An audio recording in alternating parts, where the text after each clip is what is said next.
En cette période de confinement liée à la pandémie de coronavirus, il va devenir complexe pour les organes des associations de délibérer. Si certaines réunions de bureau ou de conseil d'administration vont pouvoir être différées, elles ne pourront pas l'être indéfiniment, et les associations doivent pouvoir continuer à être administrées, car les décisions doivent pouvoir continuer à être prises.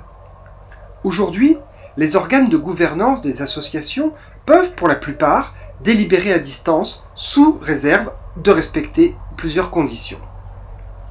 D'abord, évidemment, les statuts ne doivent pas indiquer une interdiction formelle pour les organes de délibérer à distance.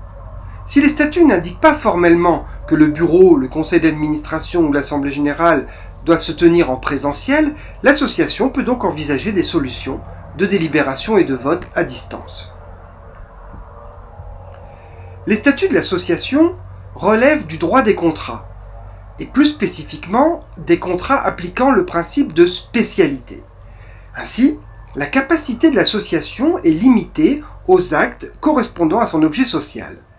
Au terme de l'article 1134 du Code civil, pour interpréter telle ou telle clause des statuts de l'association, on cherchera quelle était la volonté des rédacteurs.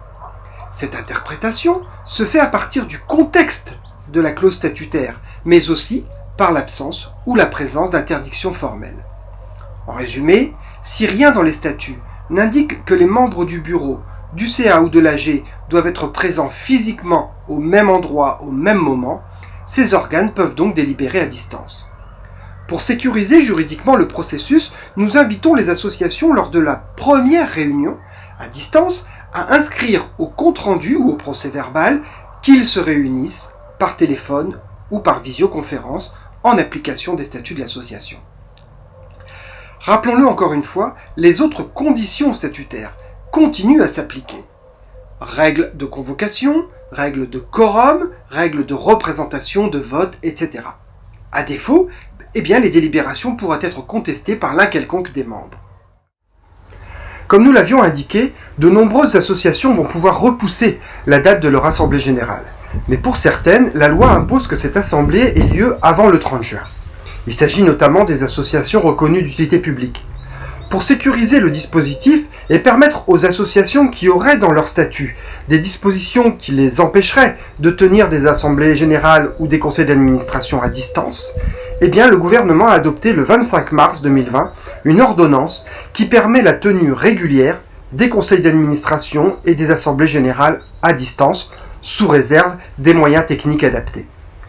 Par ailleurs, les associations qui doivent établir des comptes certifiés disposeront d'un délai supplémentaire de 3 mois pour le faire, c'est-à-dire qu'ils devront produire leurs comptes avant le 30 septembre. Aujourd'hui, de nombreux outils de collaboration existent. Ils nécessitent d'être maîtrisés par tous et de respecter des règles strictes de prise de parole. Le rôle de l'animateur dans ce type de réunion devient fondamental. À défaut, les réunions pourront vite devenir cacophoniques. Les réunions peuvent avoir lieu par téléphone. Dans ce cas, plusieurs personnes appellent en général un numéro et saisissent un code qui leur permet de rejoindre le groupe de discussion. Les services de conférence téléphonique peuvent être proposés de manière illimitée pour un coût mensuel fixe ou facturés à l'utilisation, en général en fonction du nombre de participants. Les réunions peuvent également avoir lieu en vidéoconférence. Dans ce cas, les participants rejoignent une plateforme sur Internet. Cela nécessite que chacun ait un ordinateur équipé d'une webcam, d'un micro et d'une bonne connexion Internet. Vous trouverez en lien de cette vidéo quelques exemples d'outils disponibles.